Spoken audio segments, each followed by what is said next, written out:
Você já parou para pensar o que te motiva a fazer algo? E como se sente quando está desmotivado? Hoje o Saúde em Prática vai falar sobre motivação. Qual a relação da motivação com a saúde? Punição e prêmios são de fato motivadores?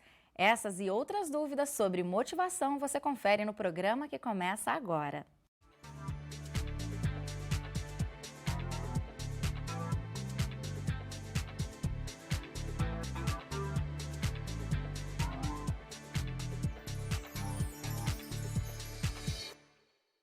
E para tirar as nossas dúvidas sobre motivação, recebemos novamente a neuropsicóloga Mirela Cardia de Lima. Mirela, muito obrigada pela sua presença aqui, pelo seu retorno no Saúde em Prática. O prazer é meu. Bom, começando aqui o nosso programa hoje, Mirela, a gente ouve muito falar sobre motivação, né? Mas a gente vai começar com o inverso, para ser um pouquinho diferente. O que não é motivação, não é motivador para a gente? Então, a não motivação é a não ação. É quando falta energia para você fazer o que queria. Essa motivação, essa falta de motivação, ela pode acontecer, por exemplo, em alguns momentos do dia. E quando acontecer em alguns momentos do dia, você tem que se perguntar, o que aconteceu um pouco antes? Será que eu estou há mais de 3 horas sem comer? Porque a gente sabe que durante o dia, quando tem queda na glicemia, acontece perda de motivação. Isso também pode interferir. Muito. Por isso que é importante as crianças, quando irem à escola, né, tomarem o café da manhã, tomarem o lanche do meio né, da manhã ou da tarde, né, para que elas mantenham o cérebro né, despertado, né, para as tarefas que ela deve fazer. Legal. Agora, o entusiasmo e a euforia, eles também são indícios de motivação? O que são essas reações no nosso organismo? Nosso entusiasmo é o ponto Alto. alto, né? O entusiasmo é um grande interesse, né? Quando a gente está de fato interessado em alguma coisa, de fato envolvido em alguma coisa. E quando a gente está interessado, o que acontece com o nosso cérebro? Ele atinge o ótimo dele, o ótimo em atenção, o ótimo em memória. Contudo, quando a gente sai dessa linha, né, que é a do meio termo, e começa a entrar em estado eufórico, que é o outro extremo, o que acontece com o nosso cérebro? A gente tem uma perda de atenção muito grande, a gente tem um aceleramento de pensamentos, né? Vários pensamentos acontecem ao mesmo tempo. Sim. E o que é pior, eu começo a ter o otimismo exagerado, eu começo a acreditar demais em mim, e isso é um risco. Também pode, não é tão legal também, Não é tão legal ao ponto de ter características de uma patologia, já quando chega nesse grau. Né? Agora, o que é importante é que quando a gente estiver, né, nesses estados, né, para a gente conseguir, por exemplo, o estado ótimo, né, de atenção, é importante que a gente sempre tenha uma atividade que tenha de fato significado para a gente. Né, porque essa atividade, ela vai dar para a gente essa motivação intrínseca, né, que vai fazer a gente se manter mais tempo nela, que seria o princípio, né, das eleições. Sim. E qual é a importância da motivação na nossa vida, na nossa rotina, Mirela? Então, olha, a falta da motivação, né, quando a gente não tem a motivação, que a gente percebe a importância dela. Né? Quando a gente, por exemplo, tem que entregar um projeto e a gente posterga, protela. Isso não acontece bastante. Bastante, né? até o último momento. Ou quando a gente percebe, quando nossos filhos, por exemplo, estavam na pré-escola e eles perguntavam por que chove? E de repente eles vão para o ensino fundamental e eles param de perguntar. Eles ficam sem vontade de estudar. Não é? Aí a gente começa a perceber a importância da motivação. E a boa notícia, né, que os estudos nas universidades estão trazendo para a comunidade é que tem como a gente ativar, né, a automotivação. Né? A gente criar condições, não a gente ativando diretamente, mas a gente criando condições ambientais, né, nas escolas, nas empresas, para que as pessoas se sintam mais motivadas. Bom, agora a gente vai conferir então, Mirela, que a nossa equipe de produção foi às ruas saber o que deixa as pessoas motivadas. Vamos conferir. O que mais me motiva é atividade física e tocar violão. Gosto muito. Olha, ficar com a minha família, agora que eu tenho um filho, faz 1 ano, é o que mais me motiva. Então, assim, chegar à noite e curtir meu marido e meu filho. Pegar minha bicicleta, minha bike e assim para rodovias, andar de 40 a 50 quilômetros é onde eu me realizo. O trabalho. Eu sou arquiteta, então trabalhar me motiva bastante, eu gosto de fazer isso. Então é trabalhar mesmo. Motiva a viver, né? A viver bem, viver com saúde, Isso é o que mais motiva eu fazer as coisas todos os dias. O que mais motiva? Cuidar do meu filho. Caminhar eu gosto de caminhar mesmo, de sair de casa, ver pessoas, ver coisas, ver a natureza, isso me motiva. A motivação ela vem do trabalho mesmo, né? De dar aula, as atividades físicas também, mas principalmente do trabalho mesmo, né? O trabalho me motiva ainda, apesar de já trabalhar há mais de 40 anos. Né? Como vimos aí, a família, o trabalho, as atividades físicas estão entre os itens mais citados pelas pessoas como motivadores, né, Mirela? Agora, qual é a relação entre a motivação e o bem-estar, a saúde? Então, é muito importante a motivação para a saúde, né? Você sabe que tem uma estatística dizendo que 40% das pessoas que vão a um profissional de saúde não seguem as mudanças pedidas de hábito, né, para melhoria de qualidade de vida. Ai, meu Deus. Ou seja, por que foi no médico se não vai seguir essas mudanças, né? Exatamente, é porque a tecnologia de informação de como fazer mudança de hábito ainda não chegou para a comunidade em geral. Então, as pessoas, quando procuram um profissional, elas já normalmente buscam essa resposta, ou seja, mudando apenas as suas atitudes, já poderiam ter um resultado muito melhor, né, Mirela? Sim, como também exercitando a força de vontade. Hoje a ciência da força de vontade avançou muito, a gente sabe como ativá-la hoje. Que legal. Agora, Mirela, quais as áreas do cérebro que são acionadas quando estamos motivados para algo? Como é que funciona essa nossa máquina? Então, a área cerebral ativada é do córtex pré-frontal. Quando, por exemplo, a gente precisa persistir numa tarefa que está chata, quem nos socorre é o córtex pré-frontal esquerdo. Ele que fica ativado, ajudando a gente a se manter naquela tarefa. Tanto que pessoas, por exemplo, que sofrem uma lesão cerebral no córtex temporal esquerdo, no córtex frontal esquerdo, pré-frontal esquerdo, elas passam a perseverar menos na tarefa. Ao passo que o córtex pré-frontal direito nos socorre na seguinte situação: quando a gente está dirigindo e de repente vem aquele impulso para ler uma mensagem, o córtex pré-frontal direito, ele ativa para impedir a gente desse comportamento impulsivo, né, e nos mantém olhando em direção ao caminho. Né? É quem traz a gente para a atenção de volta. Isso. Bom, legal. A gente vai fazer um rápido intervalo agora, Mirela. No próximo bloco, a gente vai saber aqui se você é daqueles que conseguem cumprir uma meta de longo prazo ou dos que desistem facilmente. Saiba mais sobre motivação daqui a pouco no Saúde em Prática.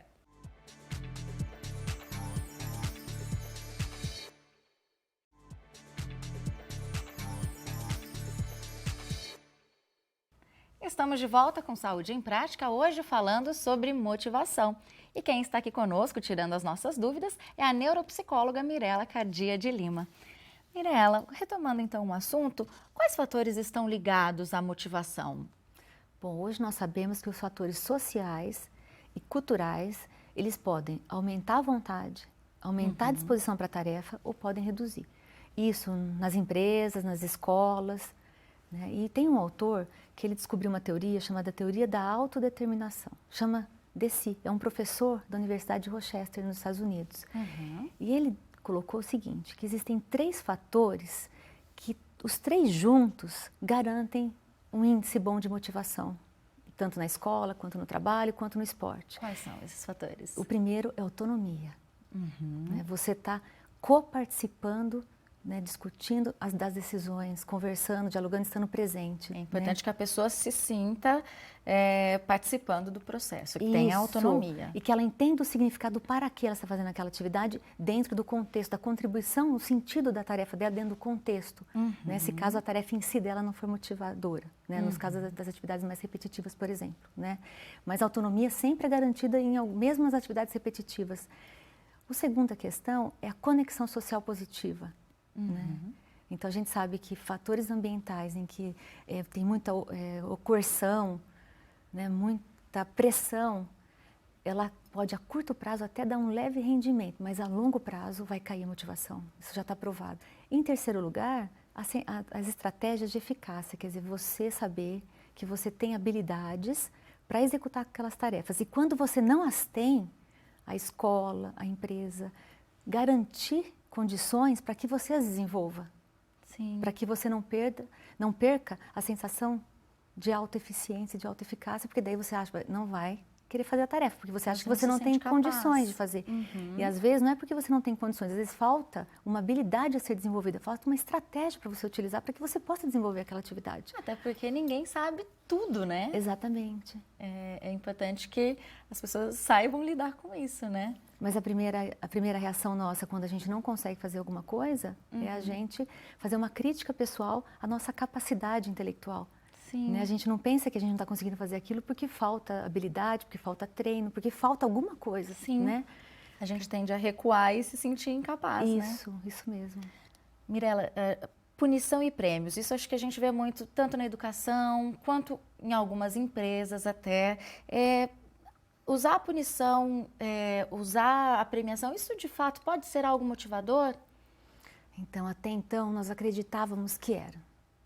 Mas que eram, não são. Robustas pesquisas em quantidade significativa em várias universidades do mundo estão demonstrando que são ineficientes. É mesmo? Tanto em que, todos os âmbitos. Inclusive empresa, eles estão mudando as premiações. Quer dizer, a premiação ela dirige a mente do empresário para aquela meta e ele perde o conceito global, o envolvimento global com as suas tarefas. Né? Porque ele tem que atingir só aquilo. Então, eles estão percebendo que a longo prazo não funciona a premiação. Então, eles estão preferindo dar um salário ok e que ele faça, que a própria tarefa tenha desafios de autonomia, tenha desafios que a própria tarefa fique envolvida para que essa pessoa realize. E em relação, por exemplo, ao que funciona então, não é? Se não funciona isso, o que vai funcionar? Sim. Né? O que funciona é o feedback direto. Funciona muito mais do que premiação, eles descobriram. Então, que as empresas que davam feedback direto para o paciente, específico, elas tinham muito melhor rendimento do que aquelas que premiavam. Até porque acho que para o profissional ele vai sentir que ele está cumprindo o seu papel, ele continua se sentindo capaz e vai alimentando o profissional mesmo, né? A autonomia, a autoestima dessa pessoa, né? Exatamente. E trabalhamos até no elogio que tenha ligado à tarefa específica, não à pessoa. Então, você elogia o que não vai elogiar assim, nossa, você fez exatamente o que eu queria. Isso a pessoa perde autonomia quando você faz um tipo de elogio assim ao seu funcionário. Ao passo que se você falar, eu achei extremamente interessante a forma na qual vocês desenvolveram esses projetos, principalmente as cores que vocês usaram no mapa que vocês fizeram. Então, você especificamente mostrou, né, aonde estava a qualidade do projeto dele. Isso, de fato, motiva mais do que a premiação. Em relação à educação, a punição e o prêmio também devem ser repensados? Também não funcionam. Não funciona. Não funciona. O que funciona também para o professor, ele dá o feedback direto e específico. Né? Então, não, a sua redação ficou maravilhosa. Não. A maneira com que você correlacionou essas duas ideias ficou muito interessante. Né? Então, você dá o feedback específico. Muito legal. A nossa equipe de produção, Mirela, perguntou às pessoas nas ruas como elas se sentem quando estão desmotivadas. A gente vai conferir agora. Quando eu estou desmotivada, eu fico triste, mas é muito difícil eu ficar desmotivada. Me sinto desanimada, triste. Quando eu me sinto desmotivada, eu fico triste, frustrada, às vezes por não dar certo. Fico triste, né? Desanimada, daí não tenho vontade de fazer outras coisas. Ai, de tristeza e de impotência, sabe? Porque a gente não tem muito o que fazer. Eu tento adiar, evitar e eventualmente acabo encarando e fazendo, né? Eu me sinto impotente e aí eu jogo uma música em casa e lanço mão da leitura. Tristeza acho que foi o sentimento mais citado, né, quando se fala em desmotivação. Mas acho que também é importante a gente deixar claro, Mirela, que as pessoas talvez devessem tomar um cuidado, porque se a desmotivação é algo que está ali há muito tempo, muito duradouro, será que isso já não pode ser um sintoma de uma possível depressão? Quando isso já ultrapassa esse limite de ser uma desmotivação, algo comum da nossa rotina, para entrar numa depressão? Isso é fundamental o que você está perguntando, né? O tempo de duração. Né? E se essa motivação não está na esfera, por exemplo, eu desejo fazer, mas não consigo fazer. Quando há depressão, você muitas vezes, num grau mais alto, você deixa de desejar. Há uma patologia do desejo. E um excesso de desmotivação, por exemplo, uma desmotivação que acontece em uma área da sua vida, mas ela continua ali persistindo, de repente a pessoa não consegue se desvincular dela. Essa tristeza pode ir contaminando essa pessoa, pode ir agravando esse quadro? Depende do quanto ela tem de satisfação em outros projetos. Uhum. Então, muitas vezes, por exemplo, se tem um projeto que você não está tendo resultado, não está tendo sucesso, né? Se você tem outras áreas que você está entusiasmado e está conseguindo investir, que compensa, né? Você pode usar a energia que você adquire em outras áreas para pensar em outras estratégias para lidar com esse projeto, ou então mudar. Porque às vezes, quando você está com sentimento de tristeza, se é alguma coisa específica, às vezes é melhor você mudar a situação, né, do que o sentimento. Porque o sentimento, às vezes, se não é uma doença neuroquímica, né, quando a gente está, às vezes, triste, é um aviso de que o que a gente está fazendo não está combinando com a gente. Então, né? às vezes, a saída é realmente mudar o ambiente. Mudar o projeto ou reestruturá-lo, né? Fazer o feedback, né? Ir lá verificar o que eu posso mudar nesse projeto para que ele me dê prazer. Que ele volte, exatamente, né? Que ele volte a ter significado para mim e aumente a minha energia. Muito legal. Agora, Mirella, por que algumas pessoas conseguem perseverar em uma meta de longo prazo, né? E outras não conseguem, acabam desistindo ali no início do projeto, no meio do projeto, facilmente? É muito interessante. Você sabe que eles estão falando em treinamento da força de vontade. Né? Isso é mais da Universidade de Stanford. Eles é que estão a palestra mais assistida dessa universidade foi sobre força de vontade. Olha né? só. As últimas novidades da ciência sobre a força de vontade. Então, acontece o seguinte, eles falam o seguinte, quando você tem uma empreitada, por exemplo, parar de fumar, né? Eu estou motivado para parar de fumar. Só que antes de você fazer uma demanda de tal alta dificuldade, é importante você treinar essa motivação numa tarefa mais simples. Por exemplo, você reduzir a quantidade de ingesta de alimentos processados, por exemplo. Então, você começa um tempo antes de iniciar a demanda do cigarro, você passa a reduzir a ingesta e também vai ter que usar o quê? A tua força de vontade, né? Sim. Porque você vai ter que inibir o desejo, né, de comer um alimento processado para comer uma fruta, para comer uma verdura. E nisso você já está ativando a área cerebral, né, responsável pela força de vontade, responsável pelo controle de impulso. Olha só. E aí, quando você for, de fato, né, diante da demanda de parar de fumar, você vai estar com o músculo mais ativado, falando mais grossamente, você vai estar com o músculo mais ativado. E isso fizeram pesquisa com um N significativo de população, na qual um grupo fez o treinamento e outro grupo não fez. E esse que fez teve um índice muito maior, né, de conseguir a sua meta de parar de fumar. Que interessante. A gente vai fazer mais uma rápida pausa agora, Mirella. Vamos para outro intervalo e no próximo bloco, podemos ser motivados por alguém ou projetar as nossas motivações para outra pessoa? Tem também o quadro Opção Saudável com a psicoterapia. Saúde em Prática volta já.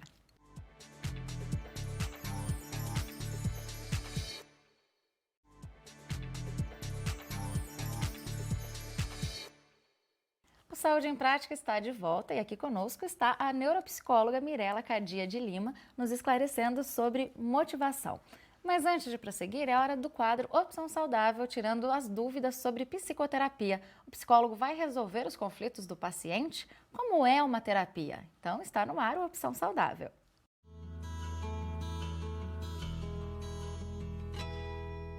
Olá, meu nome é Lucas Gonçalves, sou psicólogo e hoje nós vamos falar sobre psicoterapia no programa Saúde em Prática. A palavra terapia, ela vem do grego e significa ato de curar ou ato de restabelecer. A psicoterapia, enquanto uma terapia, ela busca restabelecer algo. Nesse caso, seria o bem-estar do sujeito. O objetivo da terapia é levar o cliente a se conhecer melhor e, se conhecendo melhor, que ele saiba lidar com seus próprios problemas. É claro que é difícil, num primeiro momento, a pessoa chegar falando tudo sobre a vida dela para um profissional, para uma pessoa que ela mal conhece. No entanto, o objetivo é que, com o tempo, ela vá criando uma intimidade cada vez maior, uma confiança cada vez maior, e ela vá podendo falar sobre algumas questões da sua vida que seriam importantes para a análise que vai ser feita, né? Quanto mais ela fala, quanto mais ela coloca suas questões pessoais, mais vai ser possível que o terapeuta, junto com essa cliente, faça algumas análises que vão ser proveitosas para ela se compreender melhor, para ela compreender melhor como que ela está funcionando, o porquê de alguns sintomas estão aparecendo, e aí ela vai estar numa condição melhor para lidar com tudo isso daí. É muito comum que o cliente ele busque saber a opinião do profissional a respeito de como ele está saindo, o que está acontecendo com ele. No entanto, o objetivo da terapia, de qualquer terapia, sempre vai ser que o cliente consiga uma certa independência, né? Então, às vezes não seria muito saudável que o terapeuta ficasse colocando a sua opinião sobre o caso. Isso porque pode criar uma certa dependência do cliente em relação a isso. Então, o cliente tem que saber analisar se ele está se saindo bem, se ele não está se saindo bem, o cliente que vai ter que julgar o próprio comportamento dele. Quando a pessoa não está a fim de fazer, quando a pessoa não confia naquele serviço, o serviço não vai andar, né? Então a gente precisa muito disso, a pessoa ela tem que querer fazer psicoterapia para que o processo tenha êxito. Infelizmente hoje a gente ainda tem muito preconceito em relação a isso, muito preconceito em relação à psicoterapia. O pessoal fala que é uma conversa de boteco, que é coisa de madame, isso daí é muito comum, né? Só que o que difere a terapia de uma conversa de boteco, por exemplo, é que o psicoterapeuta, aquele que está ali, o psicólogo que vai atender, ele tem uma formação especializada para ajudar o cliente a entender de fato o que está acontecendo com ele. A psicoterapia é um ótimo instrumento para a pessoa se conhecer melhor e, se conhecendo, ela vai estar numa melhor posição para lidar com seus problemas, para lidar com diversas situações do seu dia a dia. A psicoterapia é uma excelente ferramenta na busca do autoconhecimento. Inclusive, já que estamos falando aqui sobre motivação, Mirella, a psicoterapia ela pode ajudar nesse reconhecimento do que motiva as pessoas, do que desmotiva? Sim, além da psicoterapia ajudar, né, você conhecer o que te motiva, ela também vai ajudá-lo a colocar na prática, né, o que de fato você quer realizar. Olha só, muito legal. Agora, é comum um pai projetar no seu filho as motivações próprias, né? Como que isso deve ser abordado nessa relação entre pais e filhos, Mirella? E não só o pai, né? Como o companheiro, como no trabalho também ocorre. Uhum. Então, para a gente abordar isso, a gente tem que pensar que o pai ele tem que se prevenir desse comportamento para ele não entrar nessa armadilha, né, de projeção. Que acontece, é comum que a gente faça isso, né? Muito comum.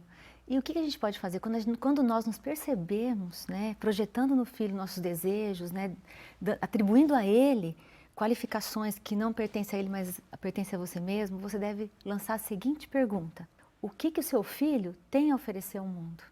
Em primeiro lugar. Em segundo lugar, ele começar a identificar no filho quais são as suas tendências. E não o que ele gostaria que o filho fizesse, Exato. né, ou tivesse. Agora, é muito falado em motivação dentro das empresas, dentro das escolas. Agora, Mirella, todo mundo pode ser motivado por uma outra pessoa? Não, isso é um equívoco, né? É um equívoco nós pensarmos que nós podemos motivar alguém, né? A motivação extrínseca não funciona a longo prazo.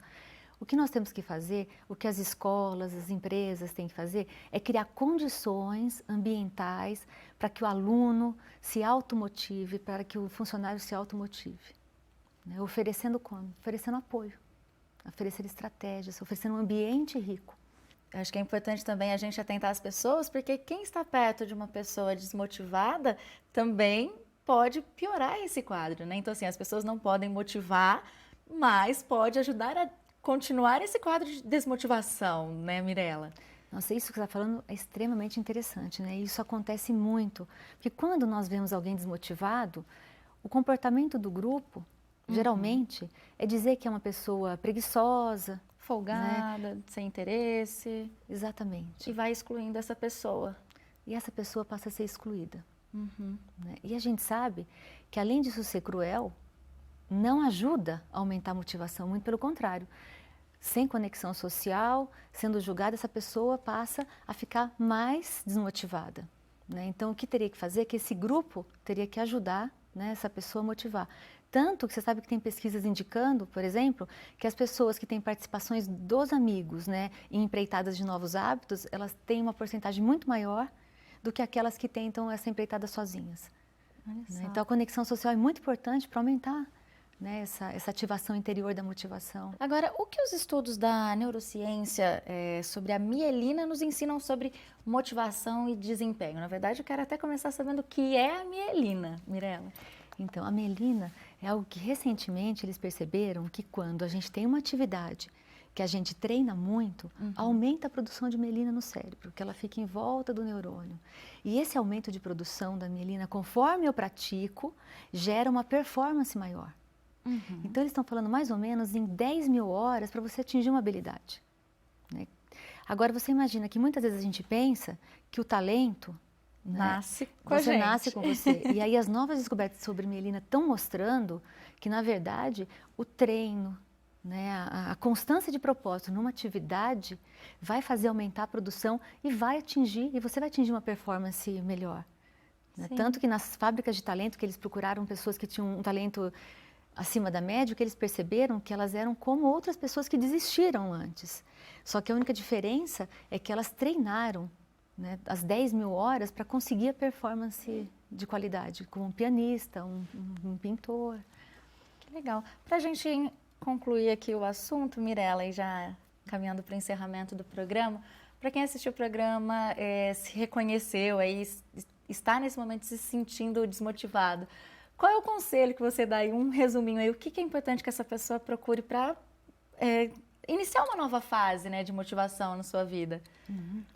Bom, se ela for lembrar de alguns momentos lá para trás em que ela já esteve motivado, pode dar dica, né, de quem ela é de fato, não é? Porque esse estado que ela está agora não é um estado que ela sempre teve, não é? Porque algum dia os olhos dela brilharam por alguma coisa. Então ela pode usar a memória dela para lembrar das últimas atividades que ela fez nos últimos tempos e que de fato ela sentiu uma alegria, um entusiasmo maior, né? E ela voltar a chamar alguém, por exemplo, quando a gente não tem força de vontade para fazer alguma coisa porque a gente está muito desmotivado, a gente pode delegar a nossa força de vontade para um amigo. Sim. Né? E você pode conversar com um amigo e combinar com ele de fazer aquele projeto que você tanto quer e não tem uma força inicial para realizá-lo. Temporariamente, porque depois você vai ver que você não vai precisar mais, né? E vai se automotivar. Só para ganhar força naquele momento de fragilidade. Sim. Muito legal. Mirela, foi um prazer recebê-la novamente aqui no Saúde em Prática, muito bom. Muito obrigada por todos esses esclarecimentos, viu? Prazer. Eu que agradeço. Obrigada. Imagina. Bom, lembrando que você aí de casa pode rever este programa e todos os já exibidos em nosso site. E eu espero te encontrar na semana que vem. Tchau, tchau.